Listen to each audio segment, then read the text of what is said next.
advance past the surprisingly dangerous Tennessee Titans? There's three things that you need from Tom Brady. Number one, no turnovers. We saw the pick six last week against the Dolphins. It ended up costing him the game in some way there. So he can't turn the ball over. And the errant throws, that's a big thing. The second thing we need from him, we got to find a way that the Patriots can find explosive plays in that offense. Can you get the ball downfield to Dorsett? Can you get the ball downfield to Harry at some point? Get a big chunk plays. They haven't been able to go little by little by little, play by play down the field. They need a special play, a chunk play, explosive play down the field. And last thing, they need to be able to hand the football off. In 4 of their last 5 games, they've averaged over 130 yards rushing. Make sure you get Sony Michel involved in the game plan. That means Tom Brady takes the ball out of his hands, hands the ball off to Sony Michel, try to control the game that way. I'm right there with you. I think Tom Brady's got to take care of the football. You can't afford any turnovers, especially with this Tennessee Titans defense, because they're top 10 in takeaways, and they've lived off of being able to play defense and steal possessions and keep the opposing offense off the field through that fashion. But I think another important thing for Tom Brady to do in this game is to make sure he finds a way to get his offense to score points early. This Tennessee Titans team wants to run the football. They're undefeated when Derrick Henry runs for over 100 yards. The way you can talk them out of running the football is get this team down early and force Ryan Tannehill to play from behind. Everybody talks about how great of a season Ryan Tannehill has had, #1 passer rating in the NFL, and then #1 in terms of yards per attempt. But a lot of those big plays in the passing game come from play action, having the opportunity to get opposing defenses to sell out against the run and then get favorable looks, favorable matchups. You don't get that if you're talking about the Titans being down double digits in that ball game. So I think dictating the complexion of the game is paramount for the Patriots to be able to come out of this weekend with a win. Tom Brady's got to find a way to be able to score points early, force this Titans team to play from behind. The #1 thing you guys said, and I will echo it, is play a clean game. And that is, even at age 42, that is something Tom Brady over the breadth and width of the entire season has done a good job in. But not shockingly, the 4 times the Patriots have lost, Tom Brady has done that. Now, not a pick six necessarily, but he's thrown a critical interception in a bad spot. And I do think it is a legitimate question to ask at this point. Who is, I was going to say in 2019, but in 2020 now, the real Tom Brady? We know who he is over the course of his career, but I'm talking about right here, right now. Is he the guy we saw the first half of the season that still looked like one of the 8 or 9 best quarterbacks in football?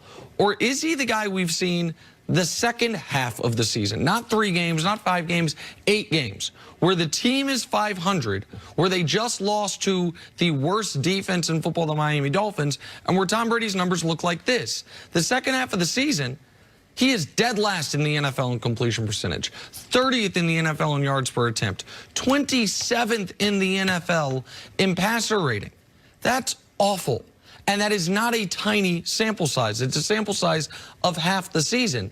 And that game against the Dolphins, while statistically it wasn't his worst game of the season, it might have been his worst game of the season because of who they were playing.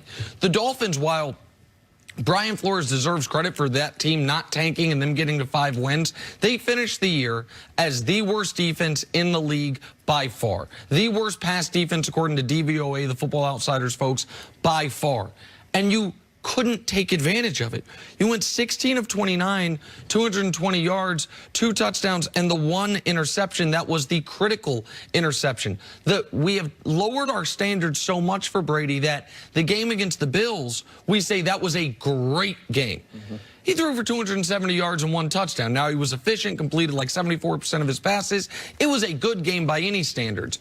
But not that long ago, just a season and a half ago, that would have been the expected performance from Tom Brady, even against a good defense. So I do wonder what Tom Brady we're going to see. I know this has to happen. The Titans have the 31st ranked red zone defense. The Patriots have struggled this year in turning 3 into 7. They're 26th red zone offense. When they get down there, because they don't get down there often. The defense scores, special team scores. The offense doesn't have those 8 plays, 65, 70, 75-yard drives. When they get down there, they have to turn those opportunities into 7 points. That's something they weren't able to do early in the game against Miami, and it cost them late in the game. When the second half of the season, opposed to the first. Now, first half of the season, they played some bad football teams. The second half, they played KC, Baltimore, Houston, and the Bills, and they beat the Bills. But here's the thing.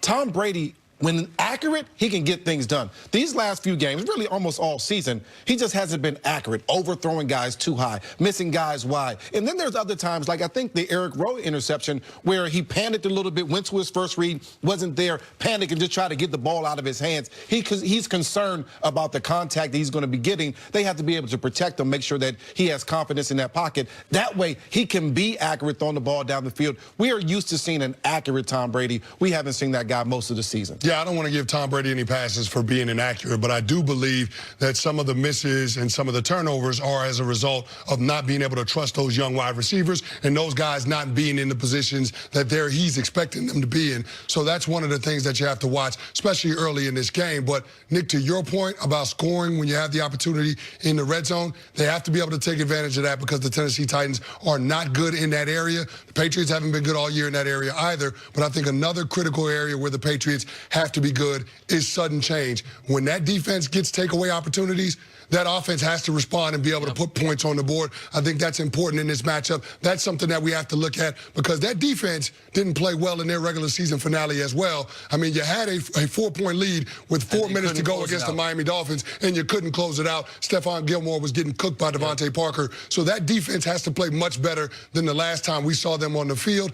I believe they will be up for the challenge against the Tennessee Titans, but it's also about being able to play complementary football, and that offense and that special teams have to come to the party as well. Obviously, the one interception against the Dolphins came against former Patriot Eric Rowe.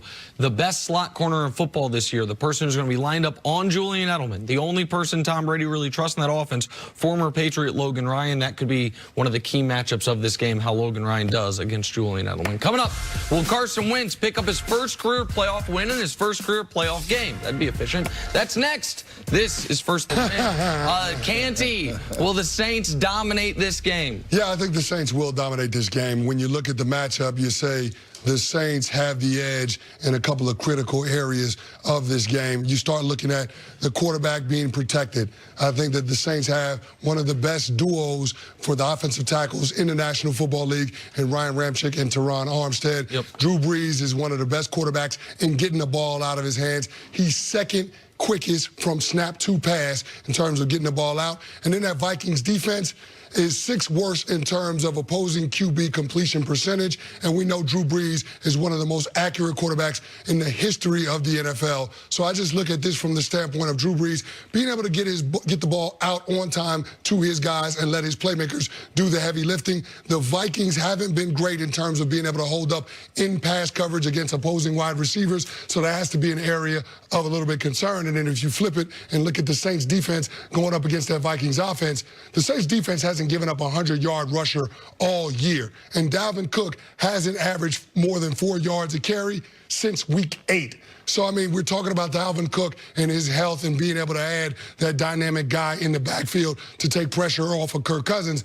But Dalvin Cook of late hasn't been the guy that we saw in the first half of the season. So for all of those reasons, I have to lean heavily toward the New Orleans Saints. When you look at the Vikings, the biggest question, just like you mentioned, is can they run the ball enough to dominate time of possession and take the pressure off of Kirk Cousins? Can they put their quarterback in the position where he doesn't have to go try to score 30 points by himself? He doesn't have to be the hero, because we've all seen Kirk Cousins in primetime games not have his best games of the season. But I also got to think about the talent that they have on the outside. Can Adam Thielen, can Stephon Diggs get involved in the game and say early and often? Can they do that? If they can do that, they have a chance of scoring points against the Saints. But when you look at the Saints, I mean, they're just so, they put up so many points. In 6 of the last 7 games, they put up over 30 points. In 6 of the last 7 games, Drew Brees has a passer rating of over 100. And so he's just been special with 22 touchdowns. And so when you're playing against the 8th worst pass defense to receivers in the league, the Minnesota Vikings,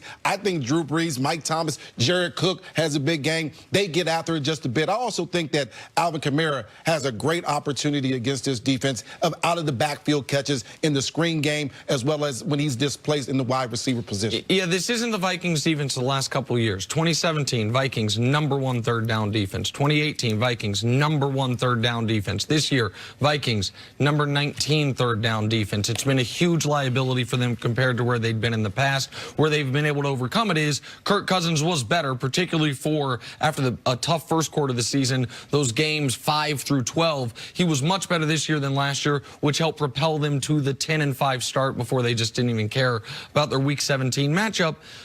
The problem for them is they are playing a way overqualified 3 seed. The Saints, 13-3 most years get you a bye.